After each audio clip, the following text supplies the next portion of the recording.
everybody, it's Claire here from Sewing by Claire, and today we're going to do a slightly different video in that it's time for me to fill this space just here that I've got with my most recent embroidery, and that's this one here, which you'll have seen on my previous video about, I think it was the June update, I think, and this is Home Sweet Heart Home by Riverdrift Needleworks that's available on Etsy, and I finished this just recently. But I wanted to have it framed, and I always intended for it to go there. That's with the orientation that I've chosen with when I was putting my stitching wall together.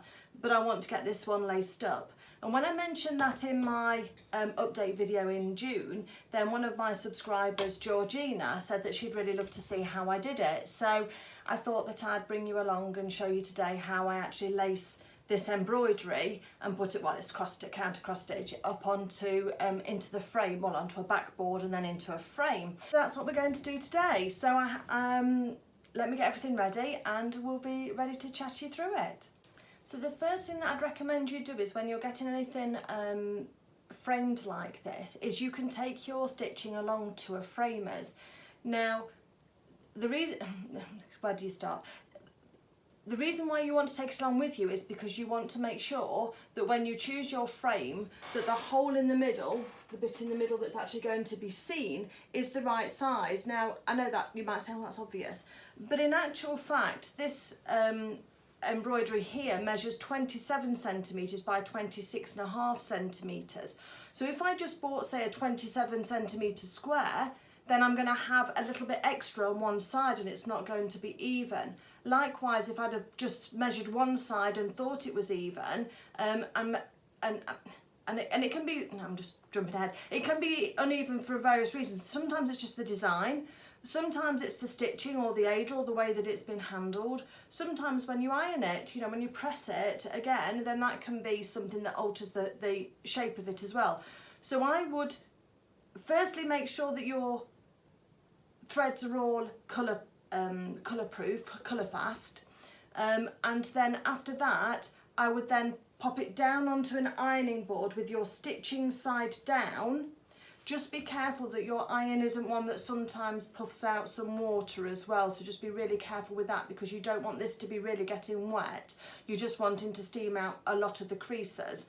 And I put mine on a towel as well, so I have a lovely clean towel which I put down onto my ironing board first, and then I put my stitching face side down onto it, and I then press from the back to try and get the creases out. You can see I've not been successful in getting every single crease out, but it was pretty close without, you're kind of getting that compromise between trying not to squish your stitches and flatten your stitches, and still have some definition, but trying to get those creases out for you.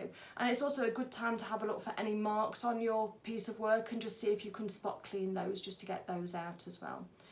So once I've finished it all, once I've pressed it, and then I hang it up as well to dry, just like this on one of these stretchers. It's just a trouser coat hanger from IKEA, this one is, but it works really well. And then I just kind of hang it up until I'm ready to use it.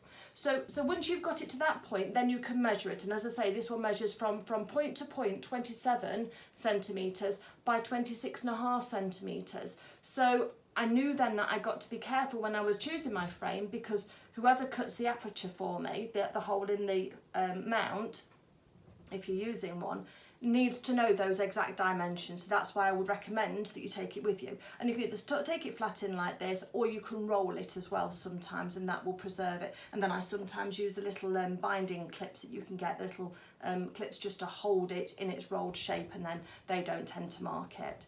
The other thing that you'll see is I've left a healthy border as well around my piece as well, and you know, whilst you might think, well, that's quite a lot of fabric to waste or what have you, then actually we need that for when we're positioning this picture within the frame to make sure that we've got enough room to work with.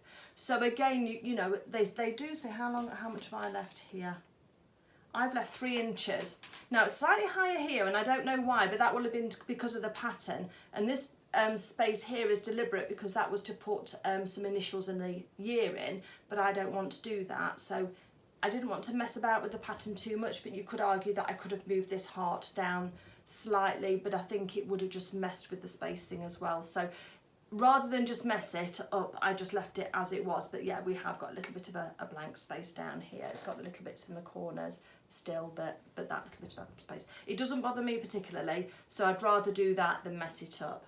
So you do need a healthy border. This one's probably a better border, but this was the piece that I'd then cut out according to, oh, it was in a kit, so this was the piece according to the instructions. Okay, my arm's starting to ache, so let me pop that down for a moment, put it just there. So let's talk about the frame. So I went along to the framers, and what you can actually do at the framers, if you've got a great one, is they have those little like sort of like right angles of frames that are all on a big wall. I'll see if I can get a picture and just pop it up for you. And what I did with both this one and with this one that was framed at the same place is that we laid the embroidery down on the table, and then we were able to use the different coloured mounts and the different coloured frame pieces to have a look and see how that complemented or not the piece of embroidery that I'd taken in with me. And the framing is really, really important, and I know it's expensive.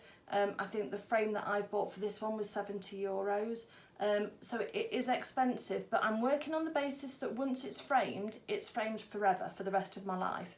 And I've taken a lot of time to put the embroidery together, so therefore I save up, and I'm not somebody who kicks out embroideries all the time and my cross-stitch my embroidery pieces. So therefore I save up in the background while I'm working on something, so that when it comes to getting it framed, I might have to wait a little while to get the one that I actually want, but I can go along with a healthy budget, and then I can have a look and see what I want to have. And generally you'll get a price then for the mount, which is the which is this bit here, the dark grey here, or the dark brown here.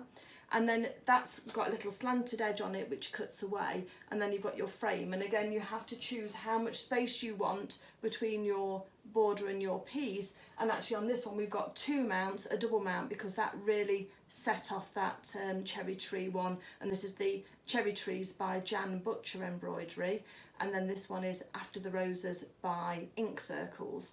So both of those are available as kit. The Cherry Trees is a kit, and the Ink Circle one was a pattern that I bought from a lady in America from Ink Circles, and then I sourced the threads.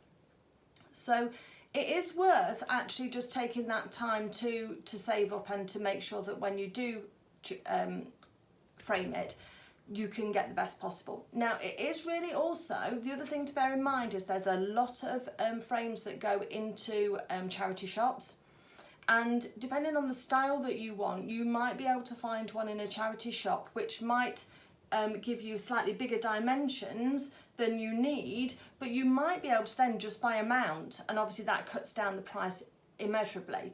And also don't underestimate the power of a quick upcycle as well. I've bought frames before from the charity shop for mirrors, and I've actually then chalk painted them and highlighted them in gold or silver or whatever colour I wanted, and then had a mirror put into that. And that's a really cost-effective way to actually upcycle a frame and to use that if you can see one that you like. And because ornate ones like this one here aren't particularly in vogue all the time, I mean I really love it, but it's not everybody's taste, then you know you can pick and choose those that have been sort of ousted and discarded, and then you can pick them up for your embroidery and use them again if you want to. And you can always buy new glass for it and your new mount, and either a quick clean or a bit of chalk paint, and you'll be surprised at the results for those. I've got a couple that I've done, and I'll pop a couple of pictures in for you to see where I've just chalk painted and renovated them. I might not have the original pictures, but you know, or just added a mirror inside. And I mean, one of them had a really old-fashioned kind of foliage picture in it, and all the mount had all faded and was all gone really manky, but by taking it out and then keeping the glass and just cleaning the glass, then we were able to put did I put a glass in that one? No, I put a mirror behind that one, and we used that one again, so that's all good. Anyway, enough of that. It was just trying to cover some different price points. So this is the frame that I have chosen here for this embroidery. So it isn't quite square, as I said. There's about 1/2 centimetre difference between the two different ends, and it looks more square that way. If I've got it sideways, it looks a bit more rectangular, doesn't it? And I've chosen this dark grey because if I just fold my let me just fold my embroidery up now that I've shown you it on the hanger, and I'll show you how it looks when we've hopefully got it all sorted. Okay, so I've just quickly pinned it just to give you a bit of an idea. So if I hold it from the sides, maybe, if my fingers span properly, then this is what this one's going to look like when it's done. So that's going to fit in there really quite nicely. And I think that dark greeny grey, excuse the reflection in the mirror, in the glass, is going to really pull out the colours and that pink, and then it's going to match into my wall quite nicely with the pinks and what have you. So that's how it's going to look when it's finished. Hopefully, this is the aim of the exercise. But so I've actually bought the frame, and I've had the mount cut to size as well, and then it's got the glass on it, as you can see, because that's what's giving the reflection. And on the back, they've put in these little tags here that just hold the back in place. And it's got a hanging hook, but I won't need that because I'm going to use command strips for mine because I want to have the ability to move them around in time should I wish. So I will be taking that out, but just for now it's useful to keep that in so it just raises the frame off the board so I get my fingers underneath it. But yeah, this one is quite a big one, and it was about £70, I think. Not £70, 70 euros. So there's a slight currency difference there if you're in the UK or you're in the States. But the framing company do a really nice job for me, and I'm really happy. And they fully framed these two, and they mounted and put them in. But on this one, I want to take some photographs of it once it's mounted onto the backing board, because I think I might want to make some new home cards for people from it. So then I'll use something like Vistaprint or somebody like that, and I'll put the details of the company where the design is from so that they get full recognition. But then I'll put Stitched by Claire England in 2022 or 2023 using, and put the details on the back, because then I don't then ever need to buy a new home card for anybody ever again, because I'll just use the one that I've already got that's my personal one, which then makes that an extra special gift. So I'm going to mount mine onto the board. I'll show you how it mounts into the frame itself, but then I'm going to take mine out again because I'm going to take it along to a photographer, and there's some down in our local town of San Pedro, and there I'm hopeful that they will take a digital photograph for me that's going to be a really high quality and resolution, so that then I can use that to get the card made when I submit that. The other thing that I've done on another picture before is I actually signed the mount as well and just put the date on the outside. So again, that's something that I wanted to be able to do, and I couldn't do that with either of these two because they were all fully framed, and I missed that opportunity. Now I know you can put little cards on the back with a little envelope to say what the design was and who stitched it and what year it was, but I haven't got around to doing that on those two, and they're now all mounted, so they'll have to wait for a while, but luckily I know what they are, so that's all good. But this one I'm trying to do better going forward. Okay, we have our embroidery, we have our frame, we've talked about all of that. Let me get the backboard that I'm going to mount my embroidery onto and show you that, and then we'll then actually get down to the actual framing of mounting of it itself. Okay, so there is a certain board that's called map board, I think, MAP board, and that kind of has two bits of board, a little bit of foam in between. You get different thicknesses, and I think that would be the best thing to use.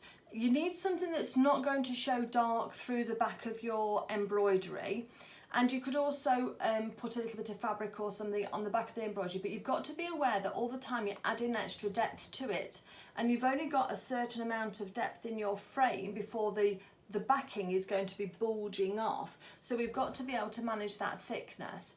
Now, I've chosen to use this one here, which is the only thing I could get in Spain. They didn't have map board in Spain, even on Amazon.es they didn't have anything.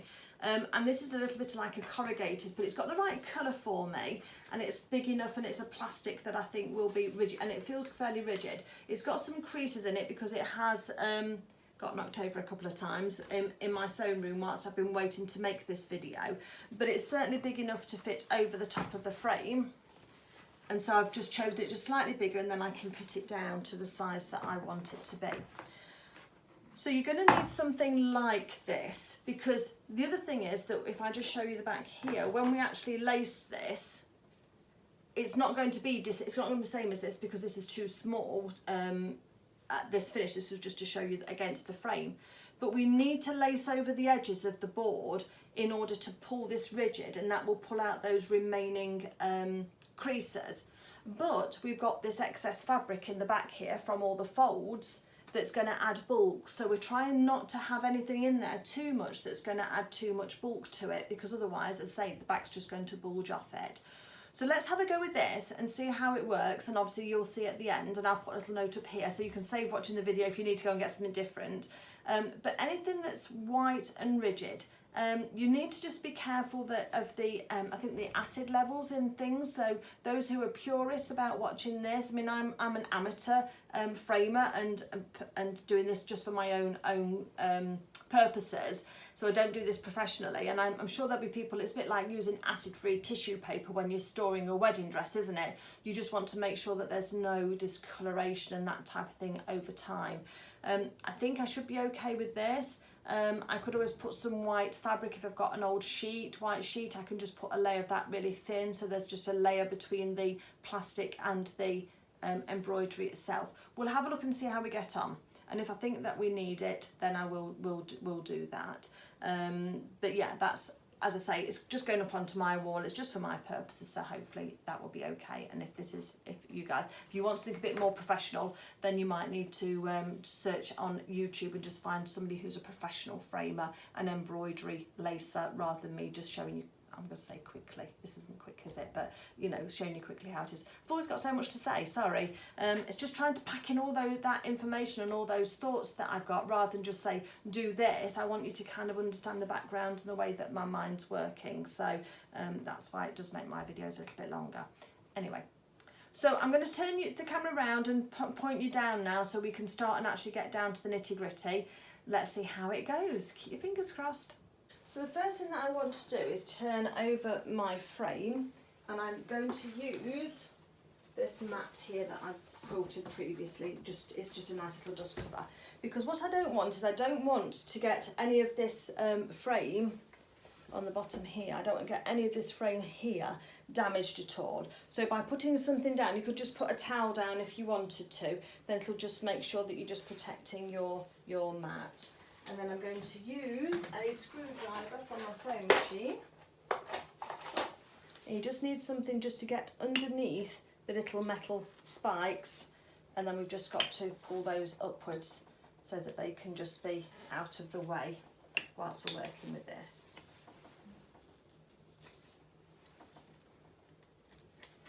So we'll just do those. Just got one more to go, and I'm pushing them quite well out of the way.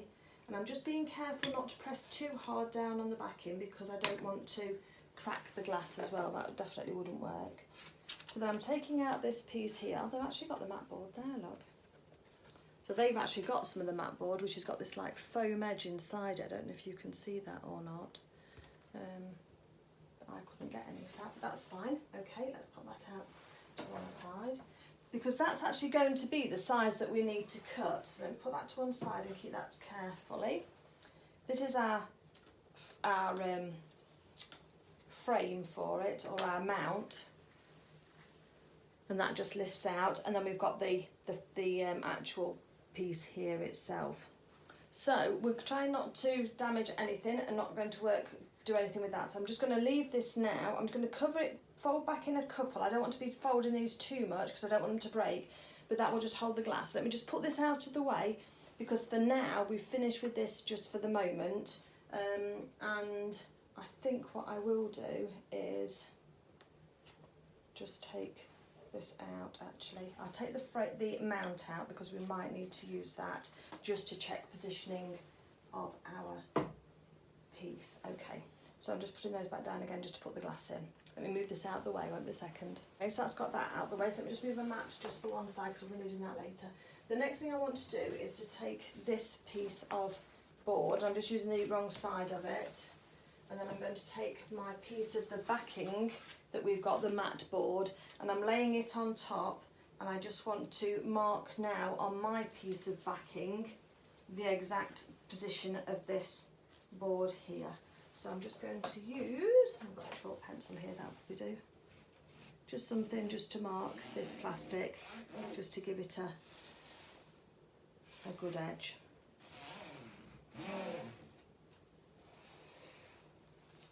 See if that's worked. Yeah, we've got a mark on there. I don't know if you can see it or not. I'll go over it in some pen in a second.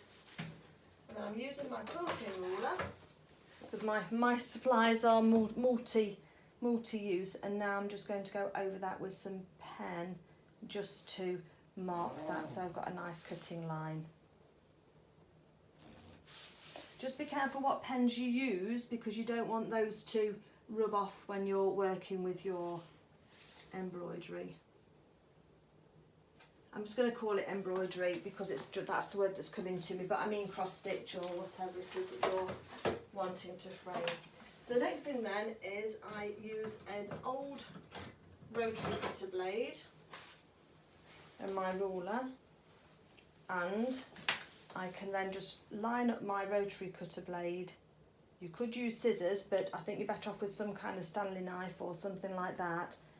And then I'm just going to use that to just carefully, yeah, that's going through nicely, go through. So I do save my old rotary cutter blades because they come in handy for so many things. Just up into that corner there, and then spin it round. And always put your mat over the bit that you want to save and want to protect, so that you don't cut into something that you don't want to at some stage. Okay, so that there has given us our little piece that we wanted. A little bit of this sticky label on there. I'm just going to, I'll leave that on the back. Right, okay. So this I'm just going to save because I might not need to frame some smalls or something at some stage, so that will give me something to work with then. So just pop that out of the way. Okay, rotary cutter away. We're finished with that now. Put my ruler away. Because the next thing that I want to do now is have a look and see how this is going to sit on the edge here. I also need to just measure this piece of board to see whether it is in fact square, or we need to make sure that we've got our ½ centimetre extra in the right direction. So that's 37.5 by just over 37.5. So the aperture so this is kind of round about the right size, and the aperture inside is what's going to be different. So if we fold this over my embroidery over, but what's going to happen is as we stretch this, we're going to get a little bit extra with our fabric. We've got just enough to go across and round. Now ideally I would like more, but obviously when I was planning the piece I didn't know what size frame I was going to be using and what size piece of fabric I was going to be using. So I think that's going to go that way better. Yeah, so it's going to go like that when it's finished. So what we need to do is we need to position the embroidery onto the mount so that it's even. But what we've got enough to fold over on all of the edges, which is great. So I now know that I need to be within the first 3/4 of an inch on the edge of my board, because that's all I've got now when I'm starting to do my lacing. And we do need to have a really long piece of thread when we're lacing these, but I'm happy with how it's looking. It's not showing through at all. It's white on the background, and that should be fine with the work that we're doing with this. We're not going to have too much bulk because we've not got much overlap at the corners, because that's going to be quite thin. So the next thing I need to get now is a needle and my thread, and then we'll look at how we can start and get this working together to make sure it's all framed correctly. So I've picked a hand sewing needle with a fairly decent size one, and I've also got this thread, and I use this thread, which is Coats Epic 050 thread. This is just in a beige neutral, but this is like upholstery weight thread. It's just super strong. I have got to be careful when I'm using it that it's not too strong and therefore it interferes with the fabric, but it's a really good thread for doing this kind of lacing and what have you. But you're going to need a really long piece. So I'm going to show you how we can join it later on, but we're going to need quite a long piece to start off with. Probably about 3 metres long. Where's my snips gone? There they are. You can't break it with your fingers. Let's just start off with that. And we do end up with 2 or 3 different pieces of thread at the end. So let's just thread this onto our needle onto our thread. So I'm going to put a knot in the end just by twiddling a knot. We're going to take some stitches in order to anchor that anyway. And then you want to just smooth your thread all the way down to your needle without it getting knotted, because you want that to be nice and smooth. I have got my thread double. You can use ordinary thread, you've just got to be sort of dressmaking thread or cotton thread. You've just got to be careful just to make sure that you don't snap it whilst you're tightening it up. So let's put our piece of fabric onto our piece of embroidery onto our board, and then I'm going to use my mat again so that we don't get any dirtiness onto the piece of embroidery itself, and then just turn that over, because for now we're going to just choose, let's turn upside down, that's right. So I'm just going to go along the top and the bottom edge. Oh, if this is the trouble with the thread, it does tend to get into a bit of a knot if you're not careful. That pulled out, okay. So I'm going to start on this side, and I'm going to fold the edge over so that I'm working from the other side, and I'm just going to take a couple of stitches just in place just to hold that thread and just to hold it through. And in fact, I can even go through, I've created the knot, haven't I? I can even go through split my threads and go through, and that will hold on to that really nice and tightly. I'm then going to come all the way down the back, and this is why we need a long thread, and I'm going to fold the end over, and then working the same way, so I'm going to work from left to right, I am going to take a stitch through some of about an inch worth of the embroidery just on the edge. I'll show you in a second. So this is going to start the lacing technique. So at this moment in time, we're not bothered about getting it neat. So I've just got a stitch down there. I'll zoom in for you. And then I'm going to come back up here again. And I'm always going to be working with my needle left to right. So again, you're trying to take a stitch out of in this case it's Aida. But I want to take a stitch that then is going the same way, because in time we're going to lace this up. And we need to make sure that the thread's going to run through the embroidery correctly. There's another stitch. And it depends on how tight you think you've got to pull it as to how many stitches you have. This can take a little bit of time. And if your backing isn't enough for the threads, then you can sometimes, what am I talking about? If your piece, your backing board, is too wide for your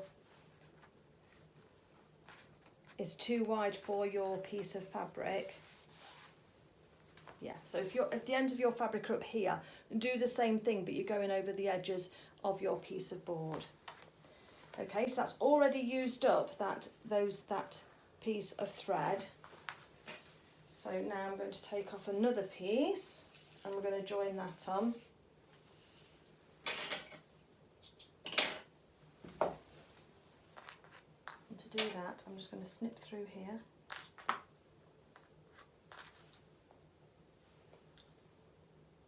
Thread the new piece on to my needle, put a knot at the end. And do a smallish knot, because we just want to hold that thread together, but we don't want to stop it from going through the threads. And then we can then tie that onto here. I normally put it through the 2 threads at the end, and then do a knot as well, just so that holds that on together. You just got to have some way of joining your threads that are it's not going to interfere when you're trying to lace this up. So using the holes in the Aida is a great idea if you can. That's got that tied onto there. So now let's I think it's Lisa Bongine has got a brilliant video on her channel as well from somebody who does a lot more lacing than I do, but she's using a much smaller embroidery. I think it was a quilted piece actually. Just turn this round slightly and it'll probably be easier for me to work with. So again, I'm going to take another through the holes of the Aida, just in there, pull our thread through, and then we carry on going down. So you carry on going down this one direction, just trying to keep through the holes of the Aida because that'll help if you have to pass a knot through. How much space you use is up to you between your threads. You just need to make sure you're not too close to the edge of your piece that you can pull those threads out when it gets tightened. So I'm quite close at this edge if you look, but I've got a little bit more that edge, but it'll depend. So we're not tightening any of these up yet. These are all loose still. We're just getting this crisscross process started so that we can then tighten these up later. So I'm not going to be able to get another one out of this without tightening it. So I'm now going to just alter my thread again there, and then I'm going to carry on going all the way along here. So you've got the idea. You can see what I'm doing with these threads. These are all nice and loose at the moment, and it's just starting to put the embroidery onto my piece. I've not even tried to align it yet really, because we're going to do that in a minute or two. We're going to do that later, and then we'll then stretch it into place. So for now we're just trying to get those laces going one way, because eventually once we've got this straight one way, we'll then flip it over and then we'll be lacing from the other direction as well, the other side, and then that will then help us then get it all into straight. This is a big piece to be doing like this. I don't want to just spray it and then glue it or anything. This is the way that I like to do it because I want to stretch that piece and get those creases out. But hopefully you're getting the idea as to what it is that we're doing. So let me move forward with the doing this. I'll get all of this side done first, and then we'll come back when we're trying to get the front of it all lined up. So I've got all of my rungs going across, and I actually changed, because this is the extra strong thread, upholstery weight, then I've actually changed from a double thread just to a single thread, and that seems to have just worked quite well and should hopefully help that. Now I've got a small end on the end just here, which is probably a little bit too small, but as I tighten this up we should get more and more there that I can finally thread back onto my needle and then neaten off. So what I want to do now is I want to start and get my piece equaled up inside the actual frame. So as we can see at the moment, it's way off. Okay, so what we've got to do is we need to just now start to manipulate, and we can just put some pressure on the top, and that will move up, and I'm just sort of pushing it through with my fingers until we sort of start to get it somewhere close to where it needs to be. So it also needs to be across this way a little bit more as well.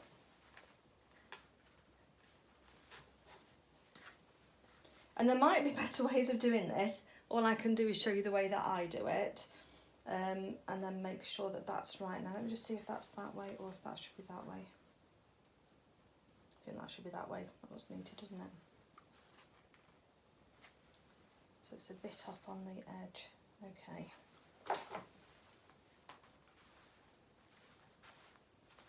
So just trying to start and get it right, and as you can see my bottom edge has come up over the edge here. Not going to worry about that too much at the moment. I'm just wanting to try and get it so that it's going to be somewhere near, and that is somewhere near now on this piece of board. So now what I'm going to do is turn it over, and starting at the original side that we started with, I'm just going to start and put some tension on these threads. And it's just a bit like lacing a corset.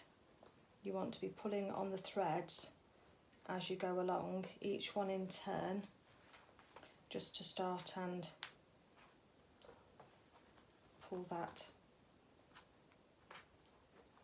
embroidery in. Now with this corrugated board, I've got to be careful not to put a curl into mine, but hopefully when you do yours you'll have the proper mat board and you'll be able to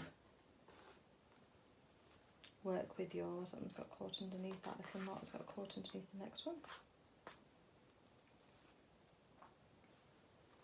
Just help that through. So the knot's got caught on the edge.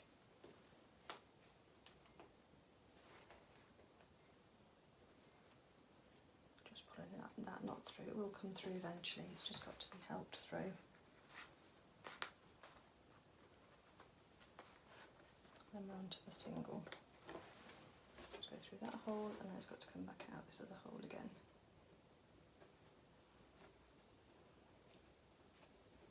So it's a little bit fiddly, but the principle is right. See how that's all just starting to fold. It'll neaten out once it's got the tension in the other direction as well. So yeah, this, as I say, this was all I could get in the UK, in Spain. Perhaps I should have asked at the framing shop if they'd got some. But then you just take it in turns, and one will pull from the bottom, and one will pull from the top.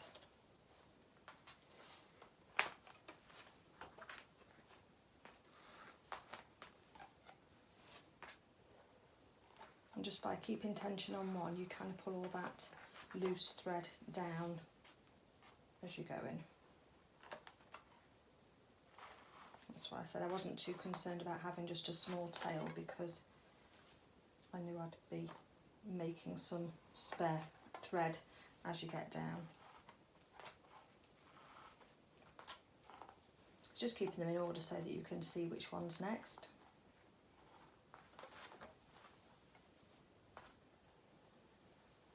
As I say, you pull one up and then you pull the other one down. Is that another knot? Yeah, that's another knot, it's gone through.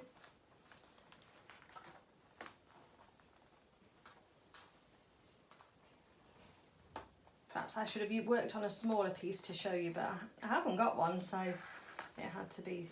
It was this one or nothing.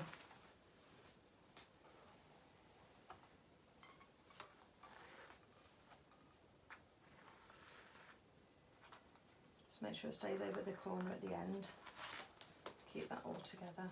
And then there's our thread. We've got a much longer thread now. So when I straighten this out again now, that has started to pull it in terms of the top to bottom.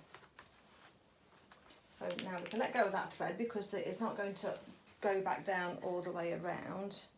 And that's the wrong way, that's the wrong way, isn't it? So now I'm trying to get top and bottom so that we've got the same amount of rows of Aida dots, top and bottom.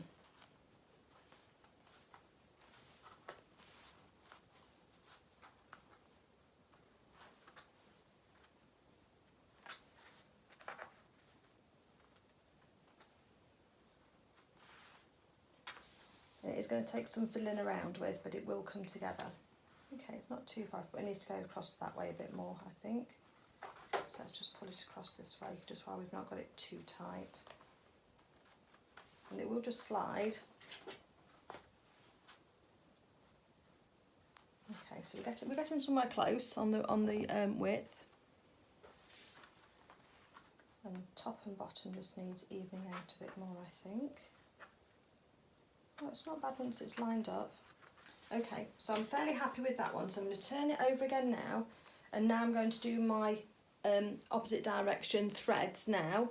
Now I've got this one lined up, and I'll turn these sides in, and I will do the same stitch again. But I'm just going to use a single thread because that did work really well on this. Because as I say, this is the extra strong thread, as I've already said several times, and you'll maybe just be using your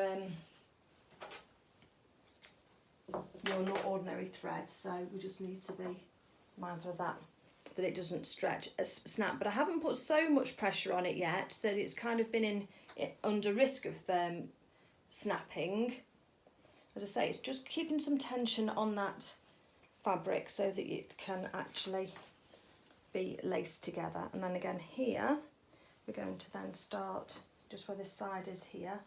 I'm just going to do a couple of stitches in place. Just make sure you're your thread's going to knot up as you try and pull it through because you've got such a long length. It's either that or you have to have more knots in it, so you're always fighting that battle of to whether you need longer knots or not. Oh, just pulled it all the way through. That was clever, Claire, wasn't it? And do just a couple of stitches in place on that edge, and that will then hold that in place for you, give it something to hold on to against. Oops. You can see it's that dilemma between, do I use more thread or do I have a smaller piece then have more knots in it? So I'm finally ready to start off again, because you want that to hold on to it quite nicely. So again, fold your fabric over towards you so that you're actually going through from the back, sorry, from the front of it.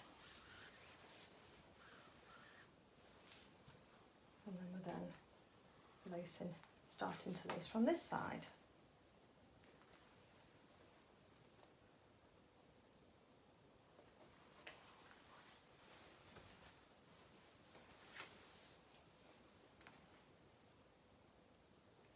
And then what we'll be doing is we'll be lacing up each one in time, and we'll be putting it into the mount within the frame as well, because I think there's a little bit of play in the mount as well in my frame, so I'll need to be aware of that to make sure, because they've probably done a square mount,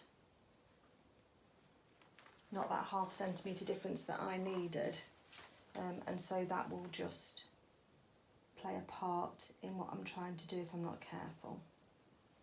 But yeah, so I'm back off again doing my lacing, as you can see, exactly the same way as before, and I'll join my threads as I need to, just with a knot. And as we can see, as this starts to fold down, and once that's in the frame and the glass is on top, it will hold it all flat. But you can see how this is starting to pull out at the top and to straighten that out at the top. So then we'll go and get sorted out, won't be a second. Okay, come back to you in a bit. Okay, so I've now got my mesh, my grid of my threads for keeping this together, and you can see it is starting to bunch up a little bit. I'm hoping it's not going to be a problem once it gets flat. Hopefully the frame will hold it flat, and because a lot of the area that isn't covered by the by the frame is going to be much better, then I think that will be, hopefully it'll be okay. I'm trying to get this around the right way. So again, what I'm trying to do now is just by degrees is just try and, I remember which way round it was for the aperture. It's not that way. You just measure it. And then I'll mark the top and I'll mark the bottom just to make sure that I'm right. Why is it being more square now after it's not been square the whole time? Typical. So I'm just going to keep on trying to get my frame so that it looks right in the middle.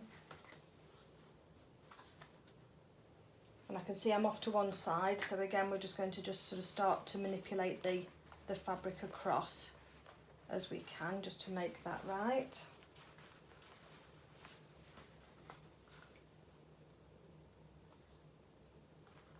And it is just a case of just quick trial and error.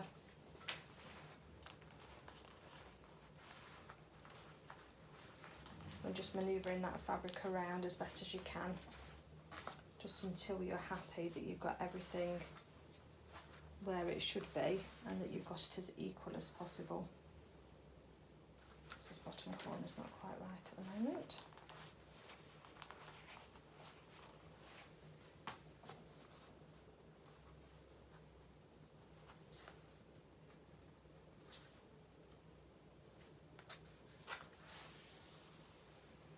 Okay, we're getting better now. That side there just needs pulling out a bit more. That might come in when I tighten it up. So find your loose end so you know where you're working with. It's this one, wasn't it? And now we're just going to just tighten these threads up. Just work out which way you're going first, up or down.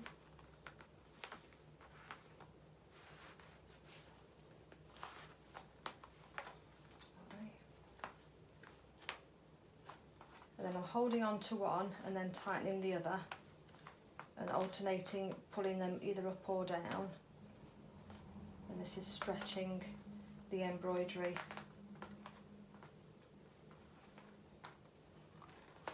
And taking up that slack in the threads that you've got.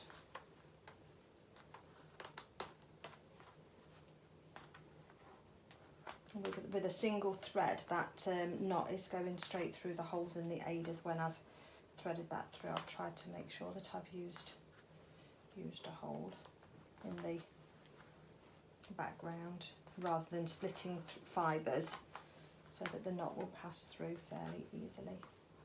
Taking up quite a lot of slack here as well, which is good.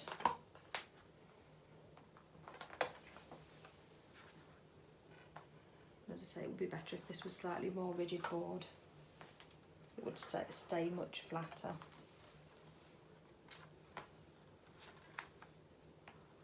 Getting threads wrapped around my fingers.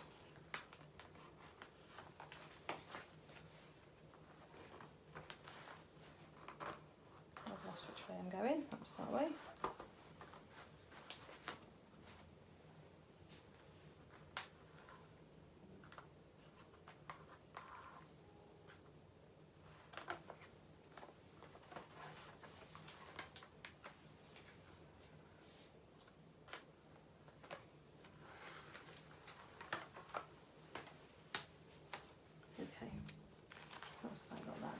So let's pop this down again and have a look. So it's looking a lot nicer, a lot tighter. Let's put this on top now and just see whether we're anywhere close or not.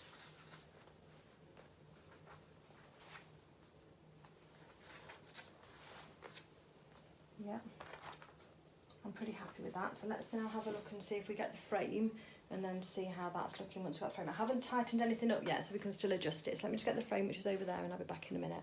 Okay, so I've got my frame on the bottom. Let's put the mount in first of all. Make sure all of the spikes are up. And making sure my thread's on the top of my piece. Let's just pop that inside there. So I want to go that way, it's going to want to go that way.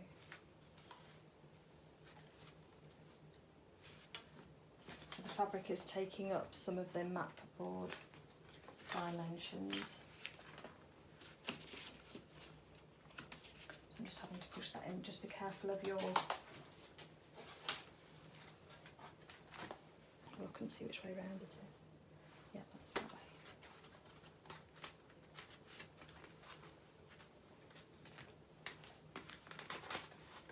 Ah, that's why the spikes are folded in. Sometimes there's always a reason for things.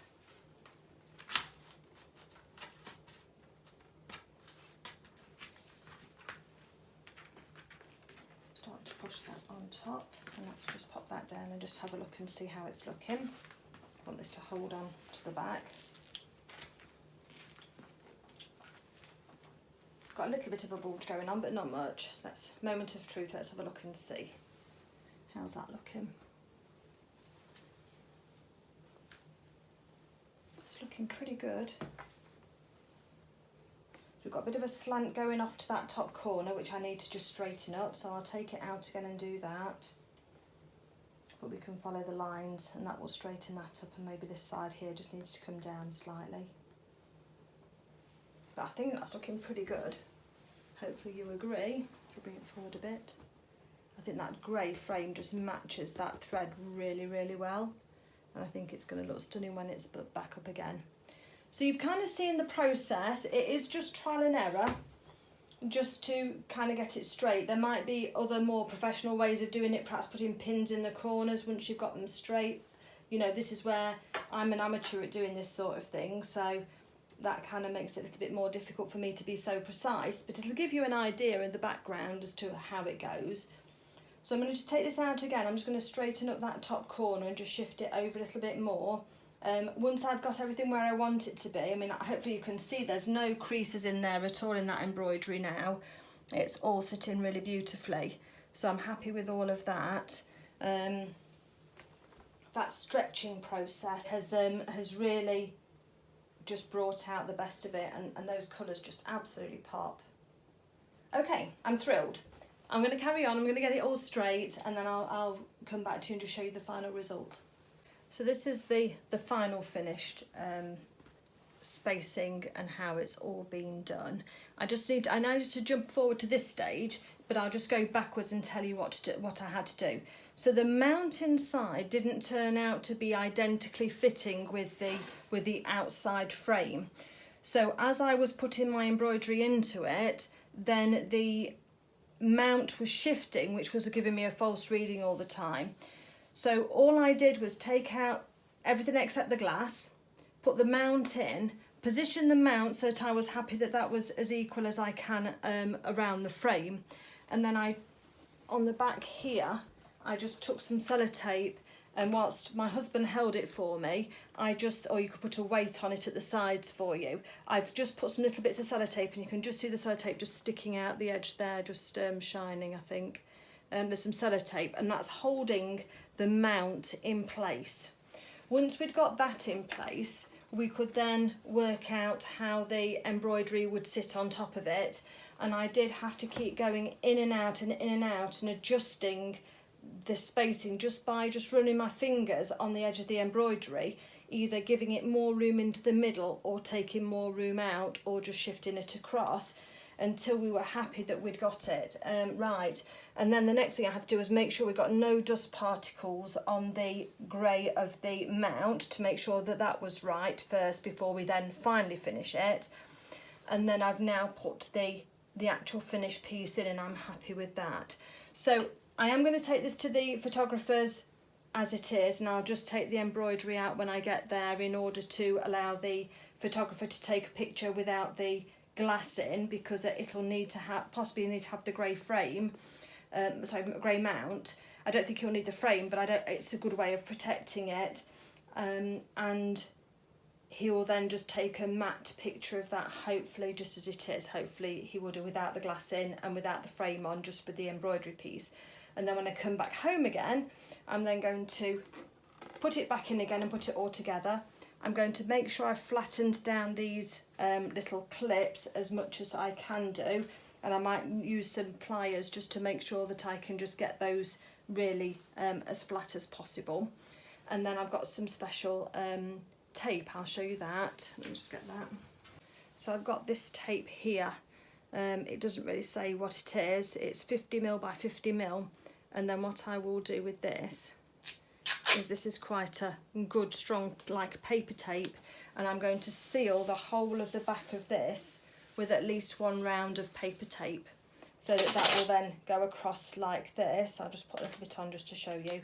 It's a bit like a brown paper masking tape, and that will just seal it then and just stop anything from getting in. But I'll do it neatly all the way around once I'm ready to pop that on, which I'm not ready to do just yet. And that will then do it. I mean, I haven't signed the mount. It's trying to choose if there is a colour that I can use to sign the mount. I don't really want to use black pen. Silver pen would be best, but I haven't got one narrow enough. So it may be that I just put the envelope on the back with my details. So my name and the year I stitched it, the design name, the threads I've used, and the fabric that it's on, which is just white Aida, but that can go on there. So yeah, let me just tilt the camera up and I'll say goodbye. So I just want to say thank you for joining me today. I know it's been a bit waffly. Hopefully I've included the details in there that you needed, just to give you an idea. And I would suggest you work on a smaller piece for your first one, because it will just make it a lot easier than this.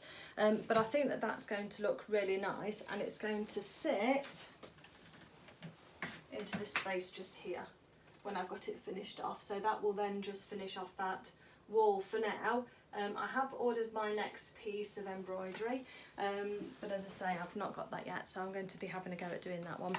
So we'll have another one to do in the future, but not just yet. So hopefully there's some tips in there that you can use and that will be helpful to you, and especially if you've not ever seen this process before, then it's a good introduction. But as I said, I'm not a professional. This is just me doing it for my home use, but I do think you can get a good result at home. But if you've got a